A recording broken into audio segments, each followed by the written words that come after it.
के मंदिर में रखी हैं अगर ये 5 चीज़ें तो इन्हें तुरंत हटा दो, वरना घर में आएगी बर्बादी ही बर्बादी। क्योंकि ये चीज़ें वो चीज़ें होती हैं जो आपके घर में बर्बादी लेके आती हैं, ये घर में नेगेटिव ऊर्जा लेके आती हैं, आपके घर में दरिद्रता को लेके आती हैं। आपके घर में कभी भी देवी देवताओं का वास नहीं होता। कौन सी वो 5 चीज़ें हैं? क्योंकि ये जो 5 चीज़ें होती हैं ये दोषपूर्ण होती हैं, साथ ही नकारात्मक शक्तियों को आकर्षित करने का कार्य ये 5 चीज़ें करती हैं। आपके द्वारा की गई पूजा का फल आपको नहीं मिल पाता, जिस कारण से आपकी मनोकामना पूर्ण नहीं होती, साथ ही जो इच्छाएं आपकी रह जाती हैं वो इच्छाएं भी पूर्ण नहीं होती। क्योंकि ये 5 चीज़ें आपके घर के मंदिर में होती हैं जो कि नेगेटिव शक्ति को प्रबल बनाती हैं, उसे आकर्षित करती हैं और सकारात्मक शक्ति को बाहर भेजती हैं। जबकि उल्टा होना चाहिए, आपके घर में सकारात्मक ऊर्जा आनी चाहिए और नकारात्मक ऊर्जा आपके घर से बाहर जानी चाहिए। कई लोग भूलवश या फिर कई लोगों को पता नहीं होता, जिसके कारण से ये बहुत बड़ी गलती उनके द्वारा हो जाती है और वो इन 5 चीज़ों को घर से नहीं हटाते, घर के अंदर ही पड़ी रहती हैं किसी न किसी रूप में। तो कौन सी वो 5 चीज़ें हैं? अगर आप पहली बार शिव कृपा परिवार पर हैं तो चैनल को सब्सक्राइब कर बेल आइकन को जरूर दबाना। साथ ही जो भी जानकारी हम डालें वो आपको सबसे पहले मिले, इसलिए आल पर क्लिक करना। देखिए 5 चीज़ों में सबसे पहली चीज़ है आपके घर के मंदिर में, वो होती है खंडित मूर्ति। अगर आपके घर के मंदिर में खंडित मूर्ति है जो टूटी हुई है, कहीं से भी उसका हाथ मस्तक है कहीं से भी थोड़ी सी भी टूटी हुई है, तो ऐसी मूर्ति को जल विसर्जित कर दीजिए। साथ ही ऐसी तस्वीर जिसका शीशा चटका हुआ हो, ऐसी तस्वीर को भी आप जल विसर्जित कर दीजिए। किसी पीपल के पेड़ के नीचे आप रख दीजिए, बरगद के पेड़ के नीचे आप रख दीजिए, पर आपने घर में आप मत रखिए, क्योंकि ये चीज़ें नेगेटिव शक्ति को आकर्षित करती हैं, आपको दोष लगता है, जिस कारण से आपकी पूजा का फल आपको प्राप्त नहीं होता। दूसरी चीज, पिचका हुआ लोटा।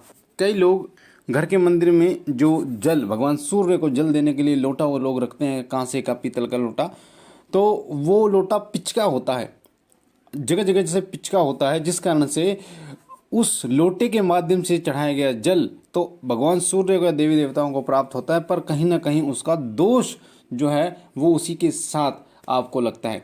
तो एक अच्छा लोटा लेके आएं, साथ ही वो पिचका कहीं से ना हो। सुबह शाम उसको धोएं, जब भी आप जल अर्पण करें तो उसको धोएं अच्छी तरीके से, उसके बाद जल अर्पण करें। तीसरी चीज़ जो आपके घर के मंदिर में नहीं होनी चाहिए वह है खंडित दीपक।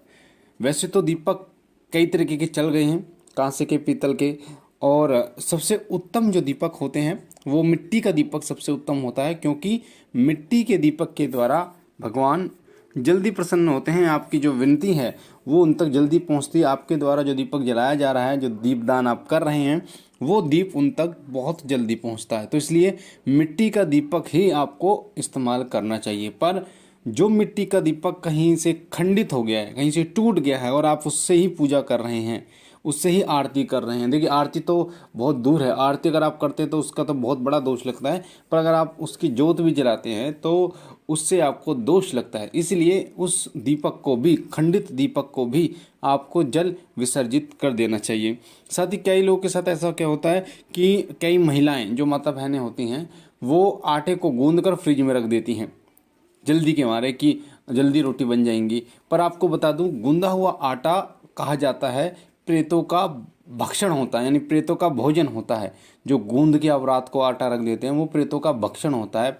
तो जिस वजह से प्रेत जो है वो उस आटे के प्रति आकर्षित होते हैं और वो आपके घर में कहीं ना कहीं प्रवेश कर जाते हैं, जिसके कारण से आपके घर में नेगेटिव ऊर्जा प्रवेश कर जाती है और वो फिर आपको भी परेशान करने लगते हैं। तो इस चीज़ का विशेष रूप से ध्यान रखिए। आपके घर में फ्रिज में कभी भी गूंधा हुआ आटा ना रखें। आप उसे अगर एक्स्ट्रा बच जाता है तो गाय को खिला दें, पर घर से बाहर वो आटा जाना चाहिए। गाय को या किसी जीव को खिला दें आप, ठीक है, या भैंस को खिला दें, पर वो आपके घर के अंदर नहीं रहना चाहिए। तो इससे भी दोष उत्पन्न होता है और जो नकारात्मक ऊर्जाएं होती हैं, प्रेत होते हैं, वो आपके घर में आकर्षित होकर आपके घर में वास करते हैं।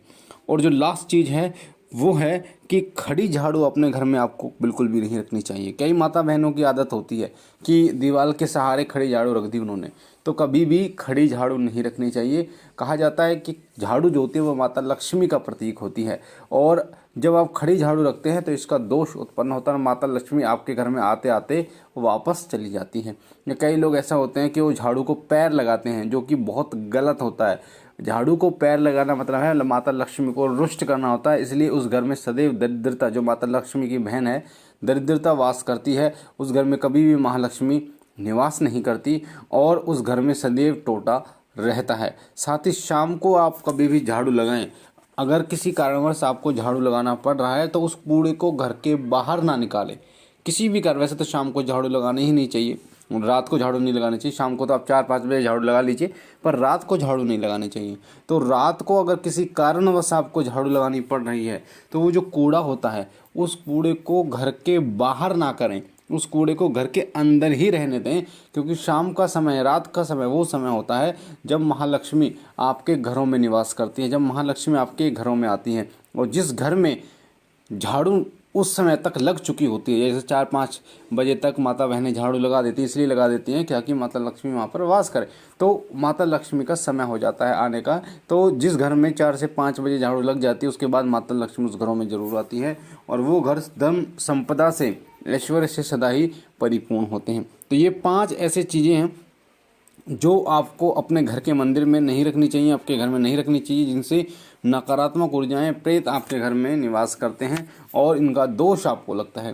तो मुझे आशा है ये जानकारी आपको पसंद आई होगी। अगर आप पहली बार हमारे चैनल शिव कृपा परिवार पर हैं तो वीडियो के नीचे जो लाल कलर का बटन है सब्सक्राइब का, उसे दबा के चैनल को सब्सक्राइब कीजिए, लाइक कीजिए, शेयर कीजिए और बहनों और भाइयों तक, ताकि और लोगों तक ये जानकारी जाए और जो ऐसी गलती कर रहे हैं वो ये गलती ना करें और इस दोष से बच पाएँ। मैं बाबा भोलेनाथ से विनती करता हूँ कि बाबा भोलेनाथ सदैव आप पर अपनी असीम कृपा बनाए रखें। आप और आपका परिवार सदैव सुखी रहे, स्वस्थ रहे, हरदम खुश रहे। हम मिलते एक नई जानकारी के साथ, तब तक के लिए ओम नमः शिवाय, ओम नमः शिवाय, ओम नमः शिवाय।